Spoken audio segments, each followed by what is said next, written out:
Yo, what's up mga kaibigan? Nalina tayo magkwentuhan. Si Stephen Curry at ang Golden State Warriors ay bigo na makapasok sa playoffs last season matapos na magkampiyon pa lamang 2 taon ang makalipas. Subalit ang eye-opening dito mga kaibigan ay last year nga ang healthiest season na nag-iisang unanimous MVP ng NBA since nung MVP season niya.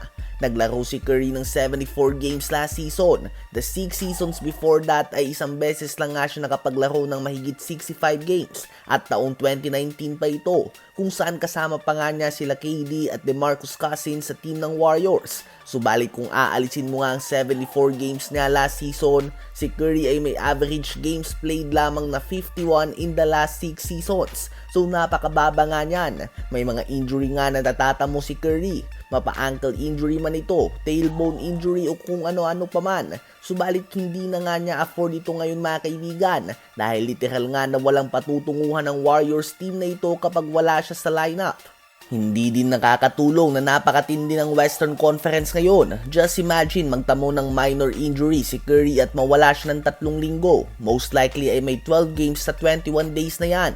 Magkaroon lang nga ang Warriors ng 3-9 record sa stretch na yan ay posibleng tapos na ang kanilang season dahil sa tindi ng competition ngayon sa West. Lahat naman ng teams ay nagtatamo ng injury ang kanilang mga star. Subalit halos lahat nga ng teams ay may 2 o 3 star. Habang ang Warriors ngayon ay tila ba naiwan sa panahon nila Iverson sa Sixers, Carter sa Raptors, T-Mac sa Magic kung saan may solo superstar lamang sila.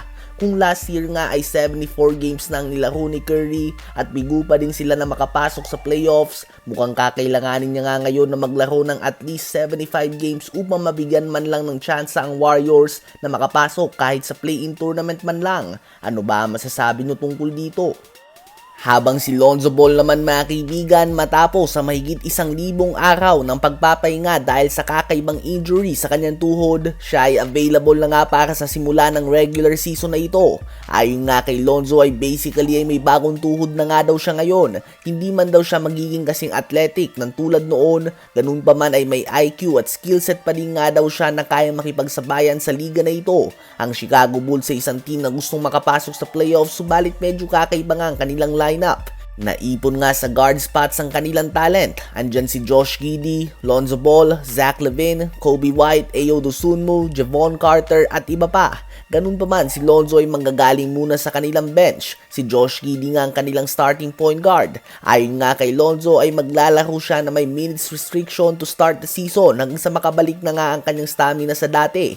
Hindi din umano siya maglalaro sa mga back-to-back sa ngayon. Well, ang mahalaga nga ay at least nakabalik pa si Lonzo sa NBA at nakakapaglaro pa din siya ng sport na mahal niya matapos ang kakaibang injury na natamo niya sa kanyang tuhod kung saan kahit ang mga doktor ay hindi ito maayos-ayos noon. Ano ba masasabi niyo tungkol dito?